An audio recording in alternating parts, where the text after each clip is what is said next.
Di video kali ini kita akan belajar tema 8 lingkungan sahabat kita, subtema 2 perubahan lingkungan, muatan pelajaran ilmu pengetahuan alam. Assalamualaikum awesome student, how are you today? Semangat pagi. Materi kita hari ini yang pertama, faktor-faktor yang memengaruhi siklus air dalam tanah. Yang kedua, lapisan air tanah. Yang ketiga, faktor yang memengaruhi berkurangnya air tanah. Yang keempat, pengaruh siklus air pada musim kemarau. Dan yang terakhir, upaya menghadapi musim kemarau. Yang pertama, faktor-faktor yang memengaruhi siklus air dalam tanah. Dalam siklus air, tanah berperan penting dalam menyimpan air. Air tanah sangat berguna saat menghadapi musim kemarau. Air masuk ke dalam tanah melalui pori-pori tanah. Coba Anda perhatikan gambar di samping. Ini adalah gambar siklus air mulai dari evaporasi, transpirasi, kondensasi, presipitasi, dan collection atau infiltrasi. Faktor-faktor yang memengaruhi siklus air dalam tanah. Proses masuknya air ke dalam pori-pori tanah dinamakan infiltrasi. Coba Anda perhatikan siklus air tanah di samping. Yang pertama, air di permukaan bumi jika dipanaskan akan menguap menjadi uap air. Uap air berkumpul menjadi awan. Awan yang berkumpul akan semakin tebal dan mengakibatkan turunnya hujan atau presipitasi. Hujan yang turun di permukaan bumi akan meresap ke dalam tanah. Di dalam tanah, air tanah terkumpul sebagai air cadangan dan kembali lagi ke air di permukaan bumi. Begitu seterusnya. Ini adalah siklus air tanah yang Anda dapat ketahui. Air tanah biasanya lebih jernih dan bersih karena sudah tersaring oleh lapisan tanah dan perakaran tumbuhan. Beberapa faktor alam yang memengaruhi siklus air di suatu wilayah. Air dapat disimpan oleh tanah dalam bentuk air tanah. Air tanah akan sangat berguna saat terjadi perubahan lingkungan, misalnya pada musim kemarau yang panjang. Siklus air memengaruhi ketersediaan air di bumi. Berikut adalah siklus air yang dapat dipengaruhi oleh dua faktor. Yang pertama faktor alam dan yang kedua adalah kegiatan manusia.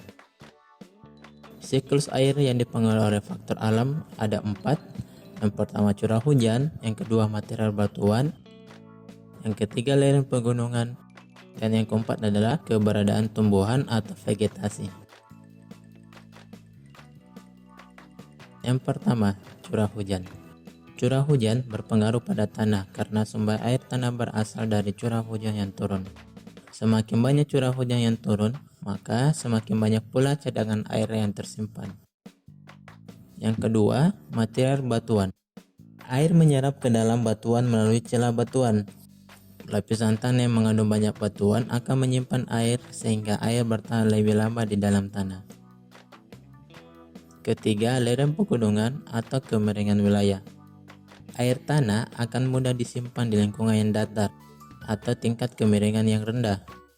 Jika air diserap di lahan yang sangat miring, air tersebut akan tetap mengalir sehingga air yang tersimpan hanya sedikit.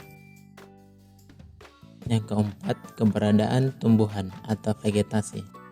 Tumbuhan berperan dalam menggemburkan tanah sehingga air hujan dapat terserap dan tersimpan dengan baik di dalam tanah. Air tanah yang tersimpan di daerah pegunungan akan bertahan lama sehingga menjadi cadangan air pada musim kemarau. Siklus air dapat dipengaruhi oleh faktor kegiatan manusia.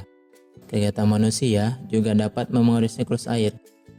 Kegiatan yang pertama adalah reboisasi atau penghijauan, dapat meningkatkan transpirasi. Yang kedua adalah pembuatan daerah resapan air di kota, dapat juga meningkatkan transpirasi.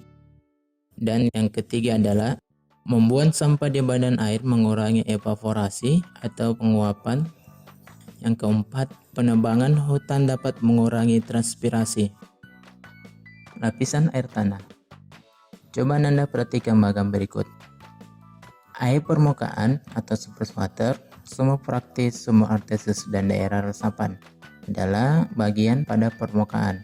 Apabila air permukaan atau surface water terkena sinar matahari akan menguap dan kemudian akan menjadi titik-titik awan yang akan berkumpul dan turun menjadi hujan di daerah resapan. Coba Anda perhatikan kembali ke 5 lapisan tanah berikut.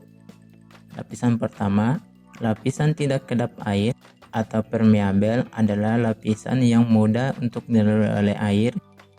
Yang kedua adalah air tanah dangkal atau fraktis. Yang ketiga adalah lapisan kedap air atau impermeabel adalah lapisan yang tidak dapat dilalui oleh air, sehingga air tanah dangkal atau fraktis akan masuk melalui lubang-lubang pada lapisan kedap air ini. Air tersebut akan berkumpul di dalam air tanah dalam atau artesis. Dan yang terakhir adalah lapisan kedap air atau impermeabel. Semua air pada air tanah dangkal, fraktis, dan air tanah dalam artesis akan mengalir dan berkumpul pada air permukaan. 3. Faktor yang memengaruhi berkurangnya air tanah. Faktor yang memengaruhi berkurangnya air tanah yang pertama adalah penggunaan air yang berlebihan. Cara mengatasinya, menggunakan air sesuai kebutuhan dan tidak berlebihan. Yang kedua, berkurangnya jumlah hutan sebagai daerah resapan.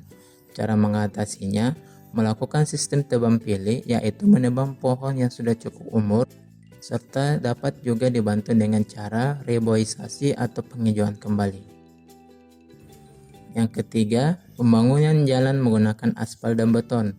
Cara mengatasinya adalah membangun saluran air atau drainase di tepi jalan.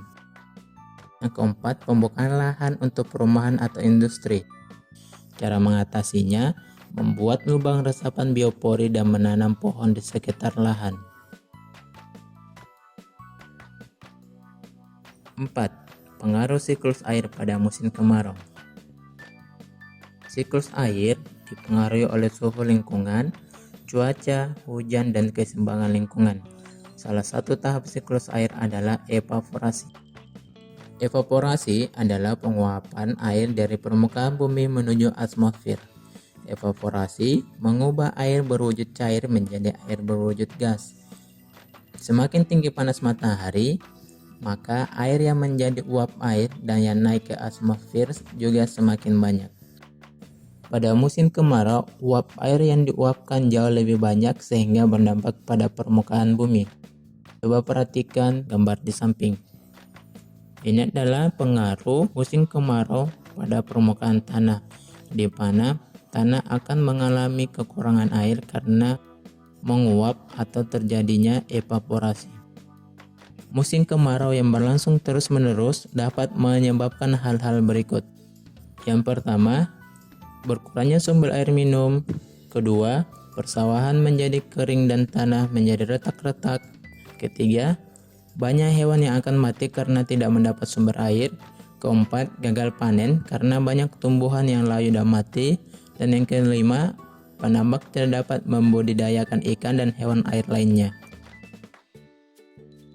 Pengaruh siklus air pada musim kemarau. Penguapan air lebih banyak dibandingkan hujan yang turun mengakibatkan lingkungan mengalami kekeringan. Kekeringan terjadi karena langkanya ketersediaan air di suatu wilayah pada waktu tertentu. Selain dipengaruhi oleh musim kemarau yang panjang, minimnya daerah resapan air karena sedikitnya pohon juga menyebabkan kekeringan. Keberadaan pohon sangat penting karena akar pohon membantu menggemburkan tanah sehingga tanah dapat menyerap dan menyimpan air hujan. Air tanah tersebut disimpan di bawah tanah sehingga kita bisa menggunakan ketika musim kemarau tiba. 5. Upaya menghadapi musim kemarau. Berikut beberapa upaya yang bisa kita lakukan ketika menghadapi musim kemarau. Yang pertama, menutup keran air jika tidak sedang digunakan. Yang kedua, membuat penampungan air. Yang ketiga, menanam tanaman palawija seperti jagung yang tidak banyak memerlukan air. Bagaimana? Apakah Anda sudah paham? Jika belum paham, silakan putar kembali videonya dari awal. Jika sudah paham, ayo kita kerjakan tugas.